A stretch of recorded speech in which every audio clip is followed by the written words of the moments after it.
the pipes of support, skimming more and more each time until we get to a situation like we had recently with the Red Cross and Haiti. Do you think they're going to be honest about the next disaster? Probably not. But they're still getting funding. I think it's a worthy exploration and includes a few elements and tie-ins I definitely wasn't aware of. And of course, our guest today, John Hamer, is really one of the most premier researchers when it comes to the Titanic conspiracy and the multi-pronged attack from JP Morgan and Associates. I'm glad we were able to talk about that too. So because of the way THC splits up, we did a half hour on these corrupt charities, an hour on the Titanic saga, and then a swan song of charities to close it out. And I think all of you guys will get a fair dose of both threads. Even though John is way more used to presenting his work in the written form, I've been doing this long enough to help someone make the best case for their work, and that's what I try to do here. So thanks for giving us your ear, and let's do the damn thing with John Hamer. Boom. Have a drink and a smoke. Listen to the cast. We shine a shiny spotlight. Put criminals on blast. The pinstripe men of mourning and families of finance. DuPont, Windsor, and Rothschild. The kids don't stand a chance. The kids don't stand a chance. I said the kids don't. All right, people, sad as it may be, we're well aware that most of the world's respected institutions and trusted official stories would not be so ingrained into our collective consciousness unless they served some purpose for the nefarious elite and their culture creation machine. So when you hear the names of the planet's largest charities like Red Cross and UNICEF, or you think about a story so ingrained in everyone's mind like the freak accident that sunk the Titanic, you gotta ask yourself if you're being sold a lie. And in many cases, you'll find the truth to be exactly that. And that's where the work of today's guest comes in. John Hamer is a journalist and author who's been setting fire to the Puppet Master's web of lies for some time now, most notably in his books RMS Olympic, which tackles the truth of the Titanic sinking saga, and a brilliant and lengthy conspiratorial textbook called The Falsification of History, Our Distorted Reality, that weighs in at a hefty 700 pages that sets the record straight on a whole host of issues. Today we're getting creative with some truth-telling that's a little off the beaten path, but no less important. It's an honor, a pleasure, and a bona fide treat to have him here. John, my man, welcome to THC. Thanks very much, Greg. It's a pleasure to be here. Thank you for inviting me. Of course, man. Thanks for being here. I am really pumped for this one. I like to do shows about topics that aren't part of the Conspiracy 101 introductory brochure that we all get at the meeting, and this is going to be one of them. It was kind of set in motion when I heard the news that the Red Cross had only built 6 homes with the $500 million in donations they received for rebuilding Haiti after the big earthquake they had in 2010.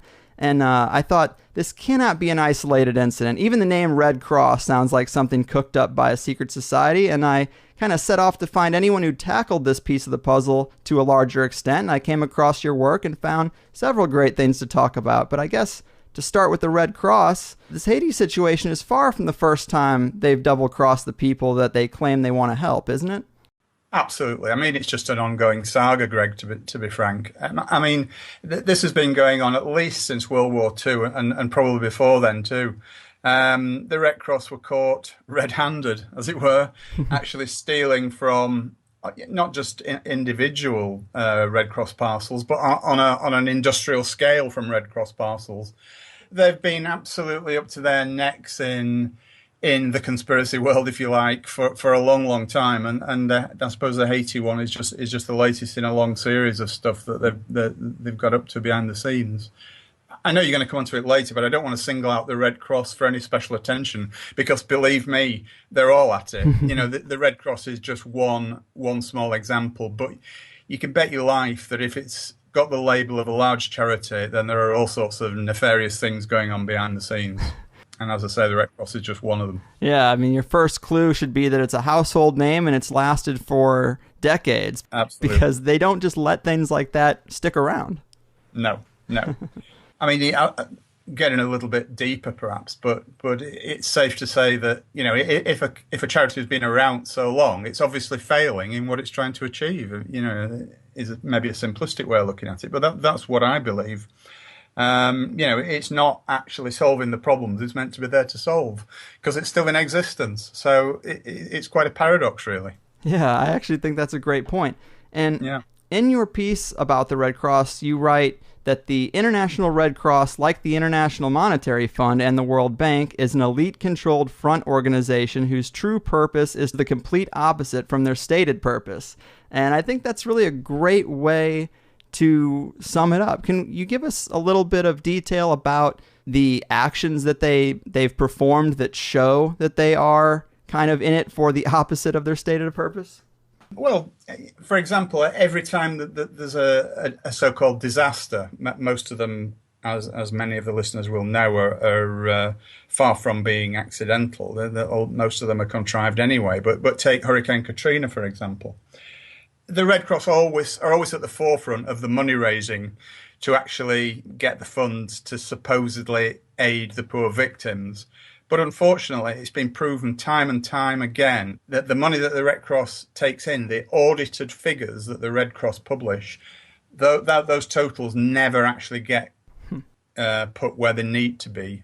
In other words, to actually alleviate the suffering caused by the, in inverted commas, in quote marks, natural disasters. Time and time again, they've been caught with their hands in the till, so to speak, and it's just monotonous regularity. That they are constantly being caught out with things like the Haiti thing that you mentioned at the beginning and Hurricane Katrina. Something else was the Japanese tsunami. They absolutely blast the airwaves with heart-rending pleas for blood, for money, but I can tell you this, it never actually goes where it's supposed to go, or the right amount never actually goes where it's supposed to go. Yeah, you actually have, in terms of some of the things you had mentioned, some of the disasters that had happened, I wrote down here a couple notes. You write that following the disastrous San Francisco earthquake in 1989, the Red Cross donated only $10 million of the $50 million that they raised, and they kept the rest. Also, following the Oklahoma City bombing in 95 and the Red River flooding in 97, most of those donations were withheld as well. So, I mean, we're talking about taking millions of dollars and donating maybe 10% just to make it look like you're actually doing something. And with this Haiti thing, building 6 houses, it seems like they just took that greed to a ridiculous level because they're kind of off the radar in terms of anyone prosecuting them because they're in the club. Yeah. But they got a little greedy with that one. That one was a little bold. Absolutely. I mean, well, their official position is, their stated position is that they donate 91 cents on the dollar to the causes that they're supposed to go to. But in actual fact, as you say, it's a lot less than that. And personally, I would love to know where that money is going. I know where some of it's going, but it's a little difficult to prove it, of course. But there are other instances of it being siphoned away into, shall we say, other less worthy causes, shall we say, for example. Well, let's talk about that a little bit. Where specifically would you speculate that the money is going? Well, I guess it's going into the pockets of the people at the top. Right. I hope I'm not being too unkind by saying that. No. But a little while ago, the president of the Red Cross, she is no longer now, but Dr. Bernadine Healy, was actually openly accused of withholding funds. And her arrogant response was that they had to set up a war fund. They weren't withholding funds specifically from any given disaster. They were actually using them to set up a war fund. She said it's evolved into a war fund. We must have blood readiness. We must have the ability to help our troops if we go into a ground war. We must have the ability to help the victims of tomorrow. Well, that's not their mandate. She's no right to say that. It's not their business to start collecting money for future wars that may not even happen. They're supposed to collect money for disasters that are current and actually deal with those, not start a fund for something in the future. That's not how it's supposed to work, I'm afraid. And that's just so typical of the way that charities work, that they're a law unto themselves. They're not really accountable enough to outside organizations. The money just falls into bottomless pit into a black hole, and it's never seen again most of the time. Yeah, I thought that was actually a great little quote you had from that previous president, because it's just an example of a little crack in the armor. We actually get to see through the lie a little bit. Yeah. Another example kind of in line with that war fund thing was after 9/11, or during 9/11, they opened up the Liberty Fund.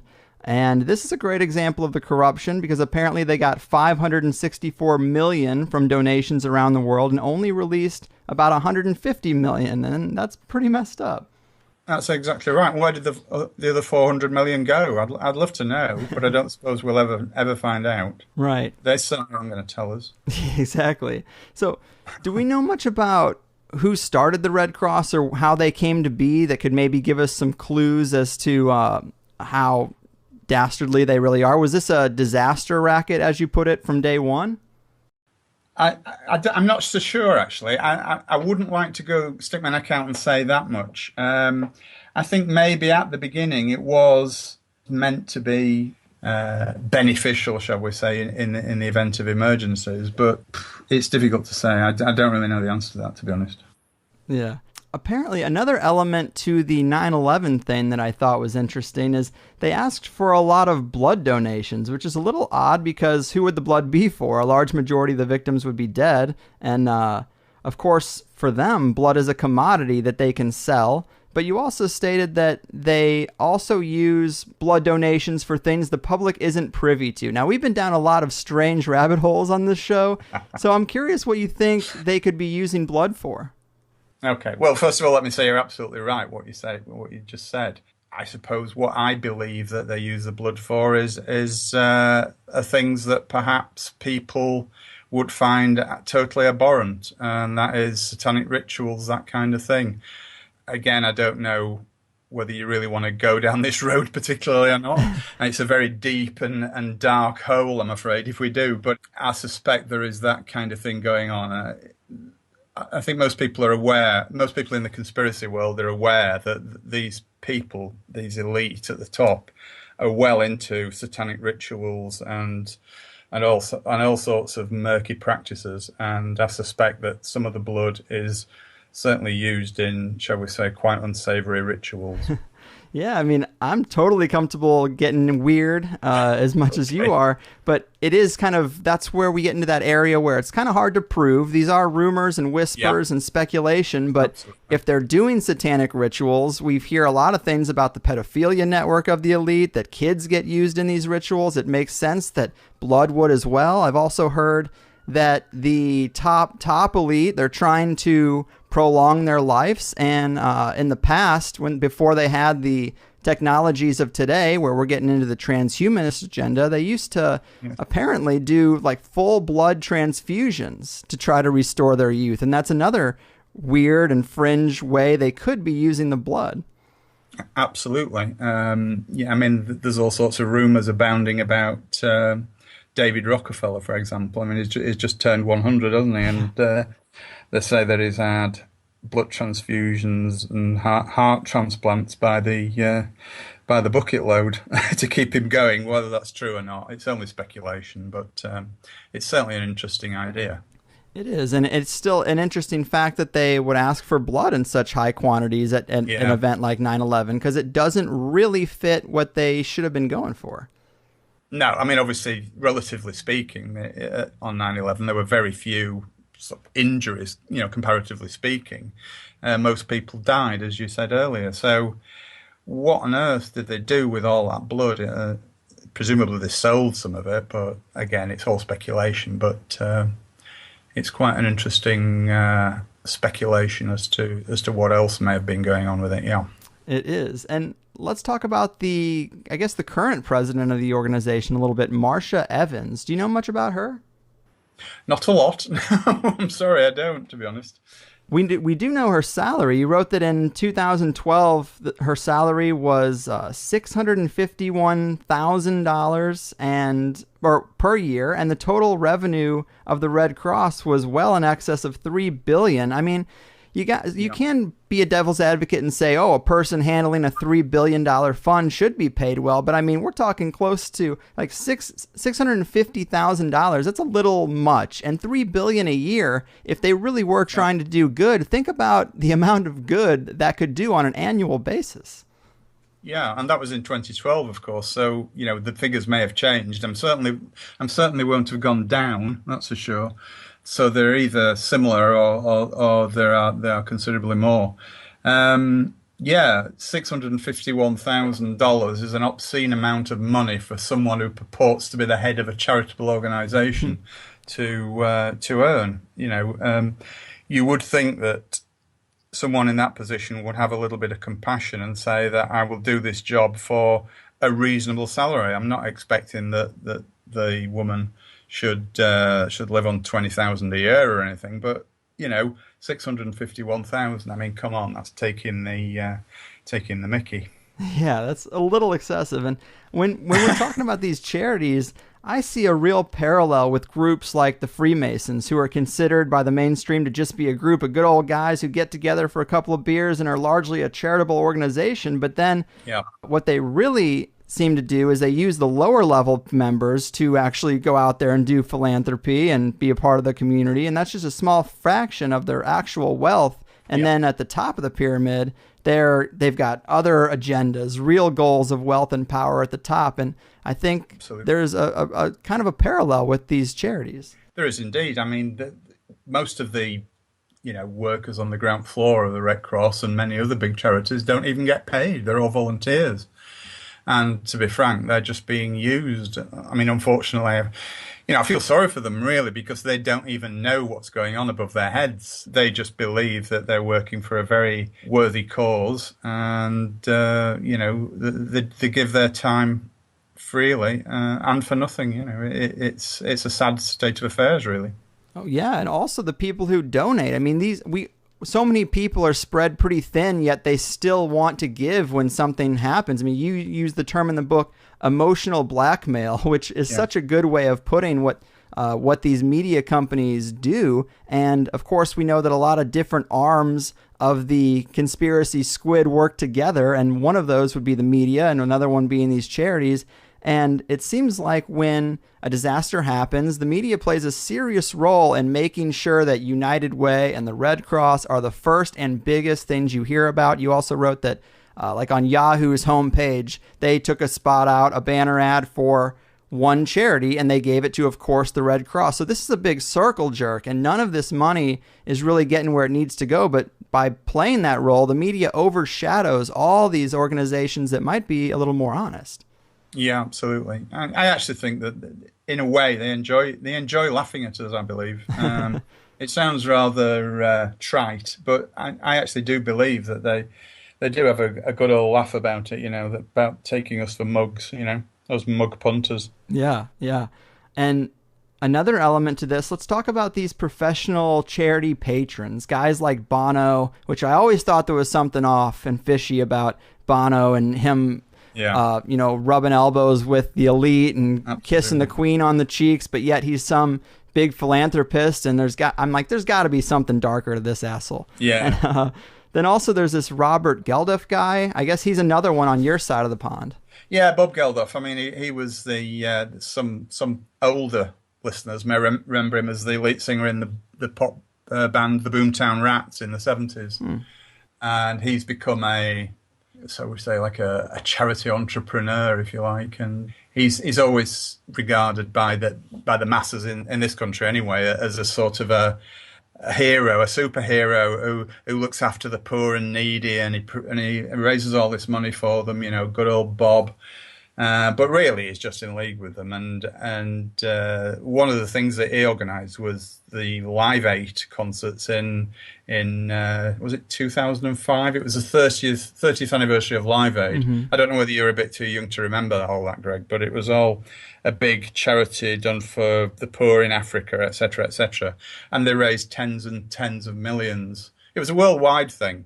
Mm-hmm. That was all one big scam, as it turned out, because all they were doing was using the money to pay off the debts to people like the IMF and the World Bank that had lent the third world countries obscene amounts of money and then completely hammered them with interest rates. And that's all that the money raised was used for, to pay off the debts to the World Bank and the IMF, basically. Yeah. So it was another rip-off. That is one of the elements that I think is most fascinating and kind of complex, and something that people probably hadn't put together on their own, because I sure didn't. But we have talked to John Perkins, who wrote the book Confessions of an Economic Hitman, and we've been down the road of how they send, these big multinationals and the elite, they send these people into third world nations, get them to take huge loans they can never pay back, get them to sell off their natural resources to corporations who charge them for their own commodities, and then they get into such debt. And we've heard that story, but then there's another step to it. The second step is to bring in your own crew of Bono and U2 and all these big name acts who do these huge benefit concerts to raise money for the loans that they force these nations to take. They're basically paying themselves off, and the poor people are left there still with nothing.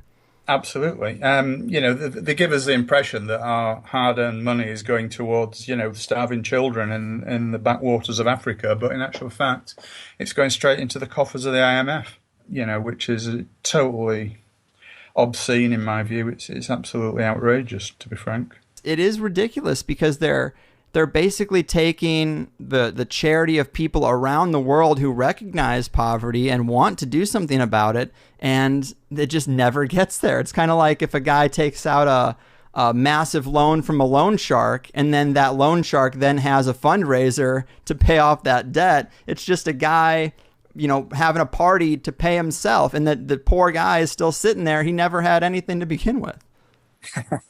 Exactly. Yeah, that just about sums it up, I think. Yeah. It's absolutely disgraceful, really, what's going on, and the more people that become aware of it, then the sooner it'll get stopped. But I ain't holding my breath right now, I'll tell you. This Geldof guy being another musician, I mean, that is also interesting, because there's been a lot of musicians knighted, and you point this out in the book too, that that Geldof has been knighted, so has Bono, and then you rightly followed up with the question, do you think this was for helping third world nations, or the bottom line of the IMF, World Bank, and British royal family? Which is a great point, and exactly. It explains the knighting of a lot of these higher up musicians who do these concerts. I mean, I like Elton John, but he was the go-to guy before Bono. Absolutely, yeah. They're all in it up to the little scrawny necks, believe me. And any of them that have got to the positions of high power that they're in at the moment, that they've only done it one way, and that's by serving the establishment, basically. Mm-hmm. I just cannot see any other any way that it's possible to do it. And both Robert Geldof and Bono have been accused of corruption in their own charities, haven't they? Absolutely, yeah. Bono's charity, which is meant to place money in the hands of starving Africans. Again, he's been caught out withholding money. He turned over about $12 million, not last year, a couple of years ago. And I can't remember the exact figures now, but it was a tiny, tiny amount that actually found its way to where it should have gone to. And the rest was just withheld. And again, because they're so unaccountable, nobody knows what happened to that money at all. Right. Yeah, there is nobody's watching this money. And no, there's no auditing or, either internally or externally auditing the accounts of these charities. Right. Should be a serious red flag in today's world. But yeah. You also point out in November of 2008, Geldof was paid $100,000 in Australia for a brief speech addressing third world poverty. I mean, there's a lot of irony there too. Absolutely, yeah. Yeah, I mean, why not do it for free and put the £100,000 to good use, serving the charity that he's supposed to represent? No, obviously he pocketed the money. That was his fee. Yeah. But there's also people that believe, and I guess it's not so ridiculous to believe it. And that is that the big charities are just used for tax write-offs. So a lot of people like Geldof and Bono, they can use their charities to write off their own taxes. So there's a lot of sort of creative accounting going on in the background, I believe. Yeah, definitely. There's that too. Yeah. And You also say in your piece that the Queen is the patron of over 600 charities, and you write, do you really believe that this woman, head of the most ruthless family on the planet and personally responsible directly or indirectly for millions of deaths worldwide in her own lifetime, actually gives a damn about starving children or victims of the wars that her and her ilk are actually responsible for causing in the first place? Somehow I think not. Yeah, absolutely. What else can I say? I mean, that just sums it up, really, doesn't it? Yeah. Yeah. I mean, this person is the richest person on the planet, bar none, and I doubt that she gives a single penny to charity, to be honest, despite the fact that she is, as you say, patron of around 600 of them. Yeah, it's really messed up, and I had never really looked into this. You always hear people say, hey, be careful with your money when you donate, make sure you know where it goes, look these things up. Yeah. But if you look these things up on the surface, I mean, the Red Cross, the United Way, they've got their asses covered. They've got websites that look very official, organizations that, audit, not audit, but they kind of rank these charities. And of course, they can be bought off just like the FDA can. I mean, it's just another false layer of truth that they think that, people think that they're getting clued into, but it's really just not that way. No, absolutely. They're really, as I say, taking the mickey. It's a complete scam, basically, the whole thing. My advice to anyone is if they want to donate money to charity, and there are some decent charities, don't get me wrong, I'm not painting them all with the same brush. I would pick a nice, small, local charity and donate to that if that's what you want to do, if you really feel that you do need to give money.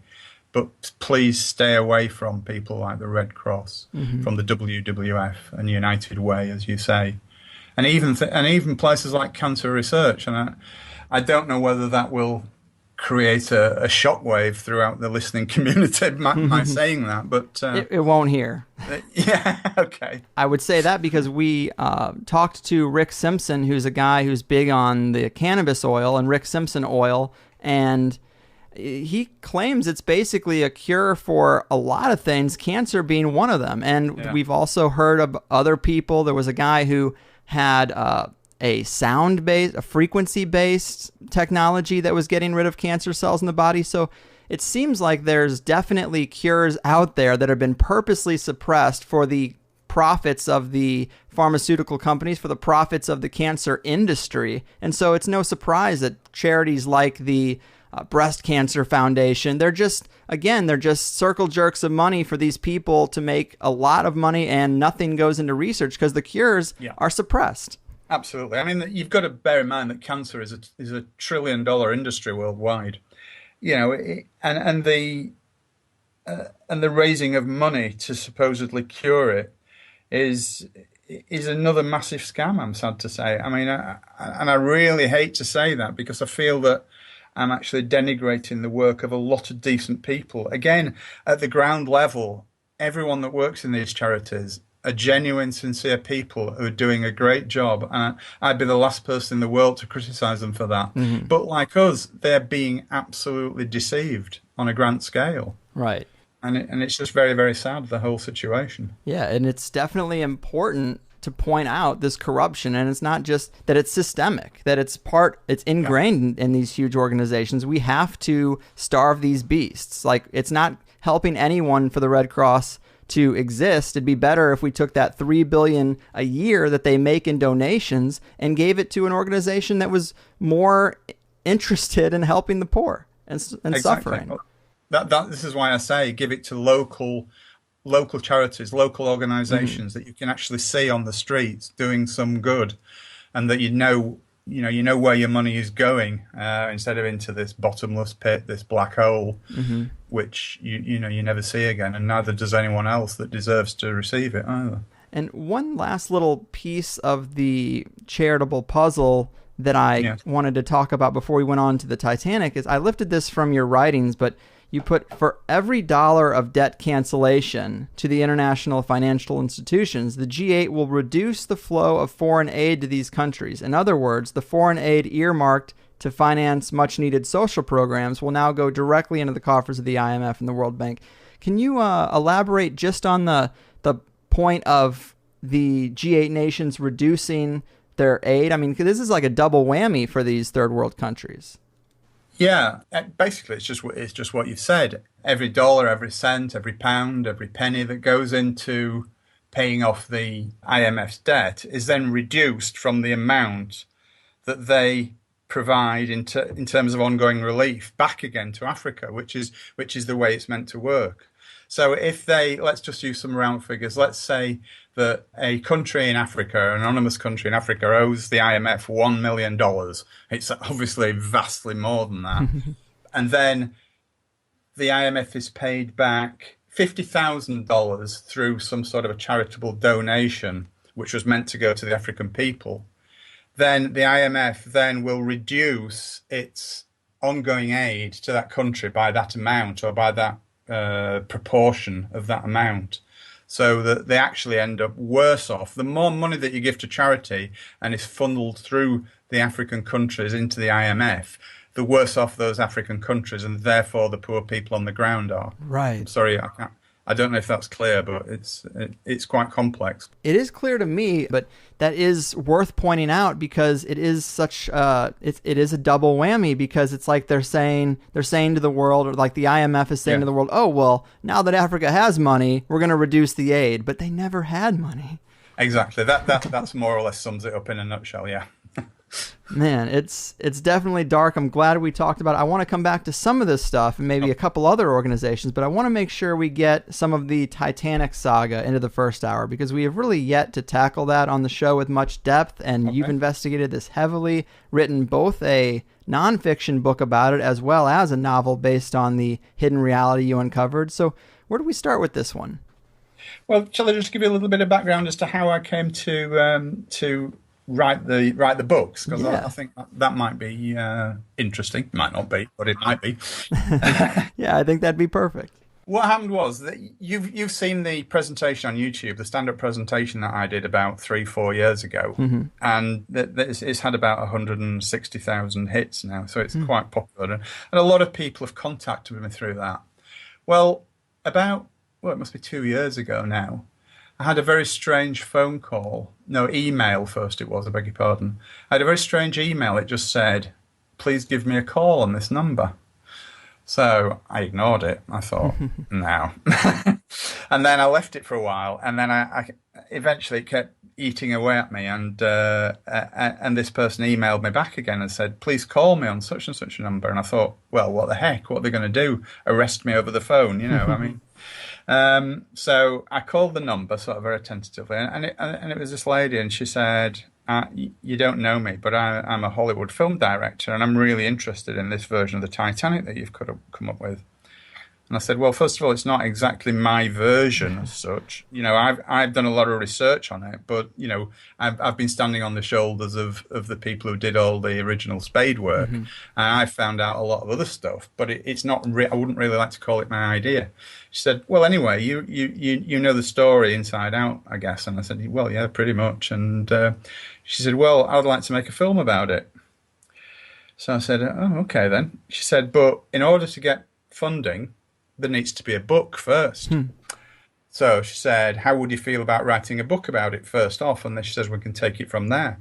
So I set off on that tack, and I beavered away for a few weeks, and I got the basis of the book together, and it was all going on very nicely, and I was having phone calls every week with her, and we were getting on really well and planning it all, etc., etc.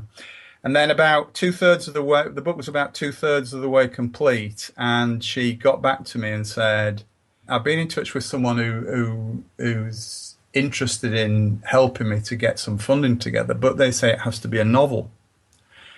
So, I'd written 2/3 written this non-fiction book containing all the anomalous facts that I knew about the Olympic story, and trying to construct a story that I thought was more likely than the official story, if you like. And I was suddenly hit with this bombshell. Well, I've never written a novel before in my life, but with her help, I actually wrote this novel, which was a fictional story based on what I believed was the real story.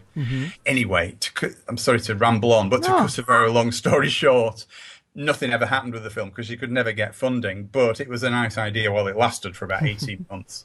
But that was the story about how it came about, that there are two books, one non-fiction and one fiction. So I suppose in that sense it wasn't wasted effort because I got two books out of it, and it was disappointing in the end, but I suppose it was only to be expected. Hollywood are not really going to fund something that goes against their version of events, are they? They've already driven home the official narrative once before. Yeah, exactly. Once or twice, yeah. Yeah. So let's get into some of the story itself. I mean, J.P. Morgan, I guess, would be the place to start, would you say? Yeah, absolutely. J.P. Morgan, as a lot of people may know, was quite a ruthless character. He was one of the richest guys in the world in his day. I mean, he was into banking, he was into railroads, he was into all sorts of different industrial and commercial aspects, and he had a lot of fingers in a lot of pies, basically. And he was one of the most prominent industrialists in the US, in the world, if you like, at the turn of the last century, at the turn of the 19th into the 20th century. And he had an idea, amongst many other ideas that he had, that because there was such a great deal of immigration into the States from Europe and other places, that he saw an opportunity to build up a shipping line based on a different premise to quite a lot of the other competitive shipping lines that were going at the time. And I'll come on to that in a minute.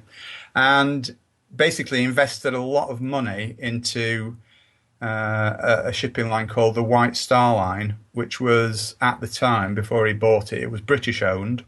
And so he bought that line, and he brought it into his own shipping conglomerate, if you like, which had already been established. He'd got a few different shipping lines, but he brought the White Star Line into his little cartel, if you like, for want of a better phrase.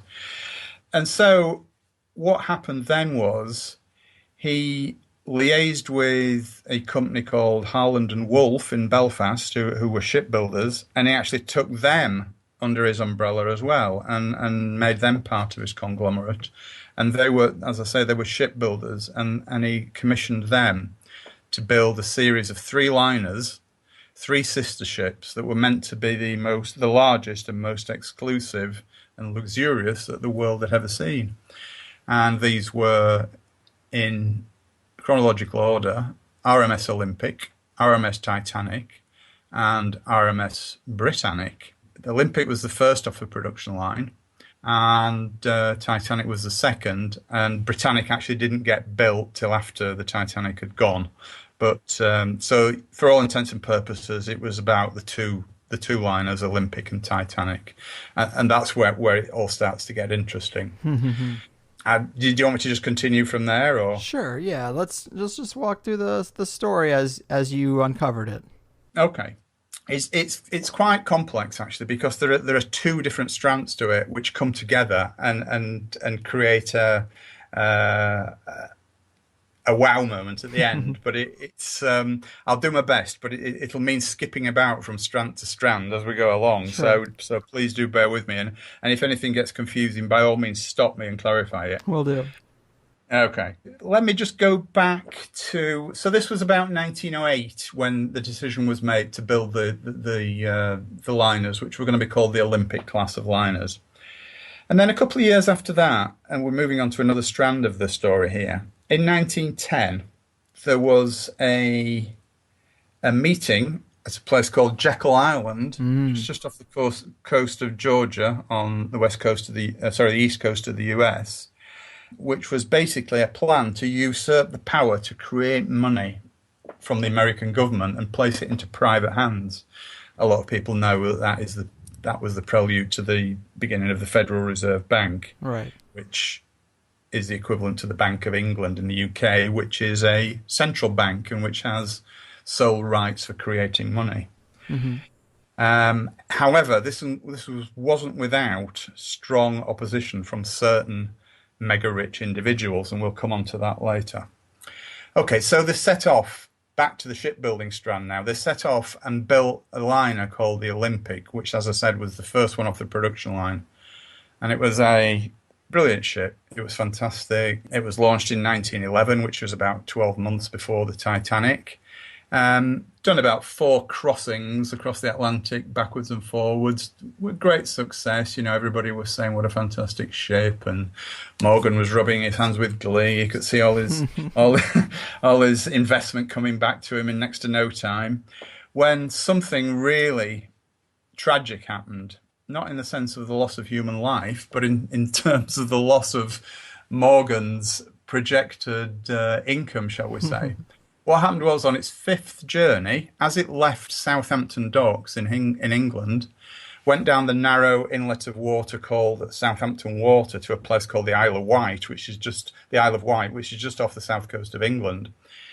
As it approached the Isle of Wight, it was in a massive collision with a British Navy warship. Now, this damage was a lot worse than they believed at first. They got everybody off it safely. There were no injuries or deaths. And the ship limped back into Southampton Harbour to be patched up. But as soon as the divers got underneath and could see the damage, they realised that this was going to be rather a bigger job than perhaps Southampton could cope with, because it needed to go into dry dock. And the only dry dock big enough to take her was where she'd been built in Belfast. So they had to get her back to Belfast. Now, it took about 4 weeks just patching her up, just to make the short 600-mile trip back up to Belfast to get her into dry dock, where they could do a proper damage assessment and, you know, complete the repairs that were needed. Now, once they got her back to Belfast, which was no mean feat, they realised that basically what they had on their hands was 46,000 tons of scrap metal. Now, this was a real blow to Morgan, because he had put all his eggs in this basket and put a massive amount of investment into the building of these ships. And all the time that Olympic was not on the sea earning money for him, he was losing money massively. And more importantly than that, the British Naval Inquiry found that it was Olympic that was at fault for the accident, and therefore they had to pay for the damage to not only the Olympic themselves, so in other words, they couldn't make an insurance claim because it was their fault, but also they had to pay for all the damage to all the repairs to the battleship HMS Hawke as well. So it was a double whammy for Morgan. And, you know, although he was a rich man, he wasn't a bottomless pit, and he just couldn't keep chucking money at this project. He had to find a way out of it. Right. So that was that. In the meantime, Titanic is about halfway built at this point, and she is being built almost identically to Olympic, but they're actually making small improvements, because obviously with the benefit of experience, they've noticed things that could be perhaps been a little bit better done on Olympic. And so Titanic is like a super Olympic, if you like. She looks superficially identical, but she's got all the latest gadgets, more niceties, little bits of improvements that just make it overall a better ship. Then eventually they get Olympic back on the sea, earning money again, but there's something not right with Olympic, and they know this. It's not running well. They're having all sorts of engine problems. They're having problems with the prop shaft, vibration, heavy vibration. And then a couple of transatlantic voyages later, Olympic actually ran over a sunken wreck just off the coast at Sandy Hook, which is famous for something else as well, isn't it? But we won't get into that. But yeah, she ran over a wreck, and she threw a propeller blade, right, which is quite serious. Even though she had 3 propellers, it wasn't the fact that she didn't have enough power with only 2. It was the fact that the ship was unbalanced. So she went all the way back 3,000 miles back across the water to Southampton with only 2 propellers, and basically nearly shook itself to bits. So when it actually got back to Southampton, it was taken straight back to Belfast for further damage assessment. And it was at that point that I believe that Olympic was deemed irreparable. Okay, so Morgan had a problem. I believe that Morgan's answer to the problem was to continue to complete Titanic, make her look like Olympic, make Olympic look like Titanic, and switch the ships, and then organize an accident for Titanic or Olympic, whichever one you believe it was, in order to collect the insurance money, because there's no insurance company on earth would have paid out knowing all the damage that had been done to Olympic. Right. They knew that because it was quite a common thing in those days to sink a ship for the insurance money.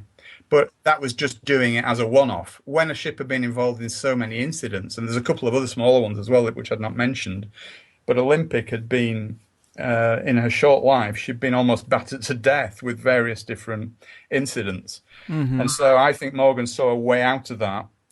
And the only way he could do it was by swapping the identities of the two ships and sinking Olympic as Titanic. But I think things went wrong. That does make a lot of sense. I mean, that's how you would get rid of your lemon ship and replace it with your great untainted ship, and yet claim that, oh, this one's the one we've been using forever. Exactly. And it wasn't a precedent, that. I mean, this was quite apparently, I've done quite a bit of research on this over the years now, and apparently it was quite a common thing to do that kind of thing. Maritime insurance fraud was rife in those days. And it was a lot easier to do something like that in those days because, you didn't have all the mass media that you have today. There was no radio or TV or internet. There was just the written press. That's all there was. So it was quite easy to cover stuff up like that. I've had people say to me, "Well, how could you do that? People would know about it." Yeah, they would, but there's a lot of other instances of things that people might know about as well, like 9/11, but they still pull it off. Right. And in those days, it was even easier because, as I say, there was no mass media. Yeah, man. Looking at the context of the time, I think you're right. And it has gotten harder over time for them to pull off these kind of things. But I do think we still see a lot of moves from the same old playbook. But so, okay, following the two threads of this story, if we're saying J.P. Morgan was trying to kill two birds with one stone with this event, and that's one of the birds. He wanted to get rid of this junked up lemon ship, the Olympic, pass it off as the Titanic so he could collect the insurance money and cut ties with that liability in one fell swoop. That's one of the birds. Talk to us about the other big bird here. What else is going on?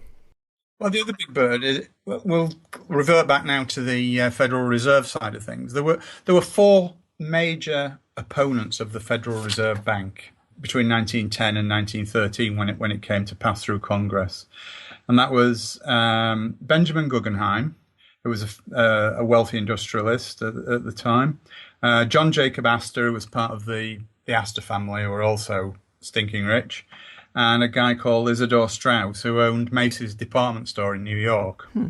And he was also a very rich guy. Now, these guys had not accrued their fortunes through financial means, and so they were sort of cut out the loop, if you like, in terms of what the Financial Reserve was going to do. And just in case there's anyone out there who doesn't understand what impact the Federal Reserve would have by its instigation on the finances of not just rich people, but on ordinary people as well. I'll do a little sort of snapshot of that just to put that into perspective. Sure. Okay, basically what the Federal Reserve would do would remove the authority to create and print money from the US government and put it into private hands. Now, this money would then only be lent to government, not given. So they had to pay interest on that money back to the owners of the Federal Reserve, who were some of the rich fat cat bankers like J.P. Morgan, who had instigated it in the first place. Mm-hmm. And Strauss, Guggenheim, and Astor, and another guy who everyone's probably heard of, Lindbergh, yeah, Charles Lindbergh Sr., who was the father of the famous flyer. Realised that what would happen is that their own fortunes would be massively eroded by this, because they weren't part of the deal. Basically, they weren't doing it through any sort of benevolence or feeling of charity towards poorer people. They were doing it for very selfish reasons, but nevertheless, they understood exactly the impact that it would have. And of course, that's come true now because the Federal Reserve, before the Federal Reserve was brought into being, there was no national debt, there was no income tax, and the country was very wealthy. It was, it was probably the wealthiest country in the world at that time, the States, the turn of the last century. But ever since then, it's probably the one that's most in debt because of the Federal Reserve Bank and the intrinsic way that works in terms of creating debt by creating money, which after all is just debt. Dollar bills are just a dollar of debt to the Federal Reserve. That's all they are. Right. But it's real debt, not just paper debt. So anyway, that's the background to that. So these four guys were vociferously opposed to the instigation of the Federal Reserve Bank. And in fact, Astor was on his way back from an extended honeymoon on Titanic to actually instigate a very big campaign against the formation of the Federal Reserve Bank. And he got all his campaign managers in place all along the East Coast, and he was going to fund a massive campaign to bring the real truth to the attention of the American people, so that there could be a popular movement against it and prevent it from happening. Sorry.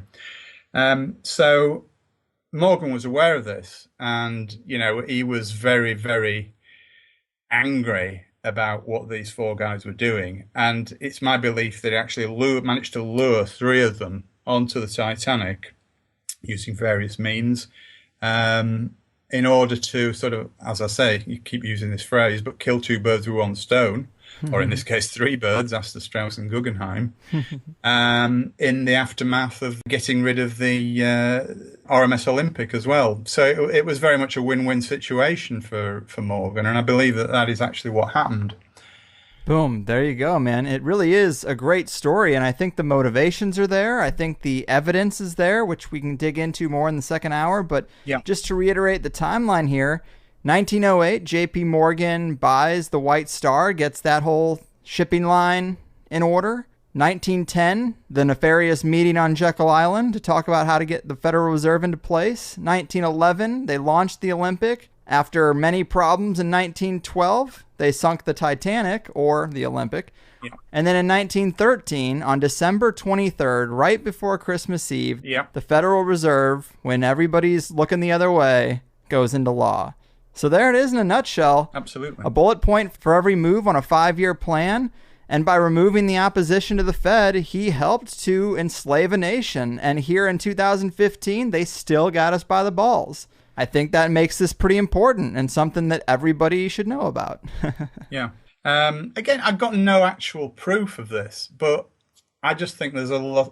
Well, I know there's a lot of circumstantial evidence that points to it. Mm-hmm. I've done several years of almost full-time research before I came up with this theory. And again, I'm not saying that it was my original thought. I'm standing on the shoulders of other people to actually take it one step further, if you like. But I've done a lot of unique individual research that tends to point my feelings in that way, let's say. Well said. Man, wow, John, that pretty much does it for us. I think we did a great job of shining the spotlight on these little pockets of corruption that are still fairly well masked. So thanks so much for taking the time. My pleasure. Before we do go, would you like to tell the people a bit about your books and anything else you got going on, where they can check out other work you've done?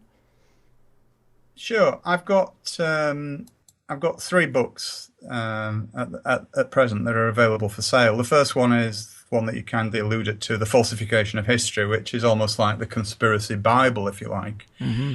And the other 2 are the ones that we also mentioned. One's RMS Olympic, which is the non-fiction version of the Titanic story. And the other one is called Titanic's Last Secret. And that's just a little story that I, in conjunction with the film director in Hollywood, built around that same true story. Obviously, it's a fictional story, but it's based on the true story. Mm-hmm. And it's quite whimsical. It's not very serious, but those are the 3 that I've got in publication at the minute. I am actually working on one, and this is a long project, very much like Falsification of History was too, and it's called Behind the Curtain, and this is an expose of the banking industry, Oh, nice. which got little bits of elements of everything that we've talked about today. But it's, it covers all the Federal Reserve and all the elite families and all the rest of it, and how it's all intrinsically linked. It's similar in some ways to falsification, but it comes at it from a different angle. And obviously there's lots more new information in there, because falsification was written about 4 or 5 years ago.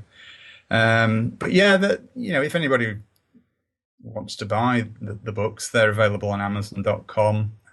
Just type in my name and I'm sure you'll find them. It's John Hamer, Hamer. Very awesome. Yeah, I'm so glad I stumbled into your work. I did buy your book, and I found a lot of other little sagas that Thank you. I've yet to investigate. No problem. It was actually very convenient because I can tell that it's a huge book. You can see that it's got 700 pages in there, and the Kindle edition is only $6. So that's less than $1 for 100 pages. That's a pretty good bargain. Yeah, it is indeed. Well, I did find a lot of those little sagas that I haven't seen before or haven't dove into yet. So maybe down the road we can do another show and hit some of those points, as well as some of the things that are going to be in Behind the Curtain. That would be great. I'd love to do it. Awesome. Well, until then, man, thanks again, and keep fighting the good fight. Thanks, Greg. Eureka, people. Eureka indeed. Hopefully we all learned a little something. Of course, we strengthened the Titanic conspiracy argument in the second hour, but I think we got a full explanation in the first. And within the extra mountain of info that John lays out about this situation, the thing I find most damning that I'll point out is that in a time of a coal crisis, where very few ships like this were even supposed to be on the ocean, you have this ship that's from another wing of JP Morgan's line called the Californian, parked 20 miles away from this seemingly random and unplanned accident.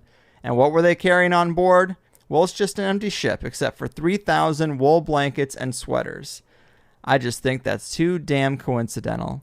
On top of everything, it shows that they did have some people in place to save some lives, but of course, not those key opponents to the Federal Reserve. And I think it's a great piece of alternative history and a way to break people into these types of events. If 9/11 is too hot for your friends and family, talk to them about the Gulf of Tonkin incident or this saga that we talked about today. I mean, this one also provides breadcrumbs to walk them right into the Federal Reserve ball of wax. And if you get that, you kind of get 80 or 90% of what's really important out there.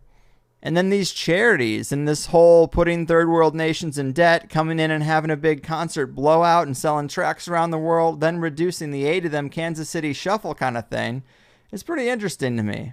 And there's an article from Snopes that I printed out that has even more information on corrupt charities. I wanted to read it to you guys to add yet another exhibit to the case.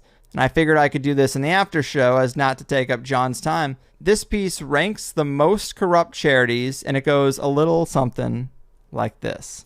The worst offender yet again for the 11th year in a row is UNICEF. The CEO receives $1.2 million a year, plus use of a Rolls Royce for his exclusive use wherever he goes, and an expense account that is rumored to be well over $150,000 a year. Only pennies from the actual donation goes to the UNICEF causes, less than 14 cents per dollar of income. The second worst offender this year is Marcia J. Evans. Yes, president and CEO of the American Red Cross. Her salary for the year ending 2009 was $650,000. I think we mentioned that. She also gets 6 weeks of fully paid holidays a year, including all related expenses during the holiday trip for her and her husband and kids. It's a little excessive. And all this means that out of every dollar they bring in, about 39 cents goes to related causes. The third worst offender, again for the 7th time, was Brian Gallagher, president of United Way. He receives a salary of $375,000, plus so many numerous expense benefits, it's hard to keep track as to what it's all worth, including a fully paid lifetime membership for 2 golf courses, one in Canada and one in the US, 2 luxury vehicles, a yacht club membership, 3 major company gold credit cards for his personal expenses, and so on. This equates to about 51 cents per dollar of income that ends up going to the charity causes. Fourth worst offender on the list has also been in this spot before. In fact, every year since the information has been made available from the start of 1998. Amazingly, here yet again, the president of World Vision, a charity based in Canada. The position holds with it a salary of $300,000 plus what also is supplied, a home valued in the $700,000 to $800,000 range, completely furnished, completely paid all housing expenses, including taxes, water, sewer, HD, high-speed cable, weekly maid service, and pool and yard maintenance, fully paid private schooling for his children, upscale automobile, and a $55,000 personal expense account for food and clothing with a $125,000 business expense account. And also get this, because it is a religious-based charity, it pays little or no taxes, can receive government assistance, and does not have to declare where the money goes. Only about 52 cents of earned income per dollar is available for charity causes. Also noted, the March of Dimes is called the March of Dimes because only a dime for every dollar is given to the needy, which they source some links for. And also with honorable mention is the Goodwill CEO and owner, Mark Curran, who profits $2.3 million a year. Goodwill is a very catchy name for his business because you donate to his business and then he sells the items for profit. He pays nothing for his products and pays his workers minimum wage. What a great guy. So there's just a little extra to think about, a little extra to know. It does seem a little depressing, a little cynical, but this is what's going on. So just be careful, but I guess be optimistic about the amount of people who want to help and are willing to share their income to help a brother out. It's not hopeless. It's just that we're giving it to the wrong people. They had a chance. What have they been doing for the last 3 decades? So to me, it's again somewhat positive in the end to really look at this and say, oh, so we're not really just leaving half the world to rot. There really are enough of us who care. It's just a few people burning through billions of our dollars, and if we get them out of the way, maybe we can do something right. Another thing John mentioned in the Plus show that I wanted to mention was he brought up the point that when JP Morgan was trying to buy the White Star line of ships, it was illegal for a foreigner to own a British shipping company. But the elites just rubber stamped it and made a deal with him that if they ever need the ships during wartime, he'll give them up. Well, that sounds exactly like Sam Walton, founder of Walmart, and his apparent deal with FEMA. Walmart agreed to turn over some of the stores in the event of a national emergency and got paid a huge retainer under the table. Who knows? That's what Jim Fetzer says, and I thought I saw a parallel there that was worth bringing up. I've also been hearing about this AI component to Jade Helm. I might just have to have someone on about it, but some are saying that this whole operation might be a test of AI control for a military operation. It's a thread that's kind of new to me. I have to look more into it, but it definitely freaks me out a little bit. Kind of like a real-life Ultron Skynet scenario. I don't know. I could do this all day, but I am just the stupid stoner host. The guests are the real stars of the show. Thanks to every one of them and all of you. That's it from me, people. Do what you do and enjoy the little extra ammunition for your conspiratorial repertoire that you got here today, and I'll see you soon enough. Your move, banking families, Triple Crown controllers, and Morgan-aligned monsters of financial tyranny. Your frickin' move. Have a drink and a smoke. Listen to the cast. We shine a shiny spotlight. Put criminals on blast. The pinstripe men of morning and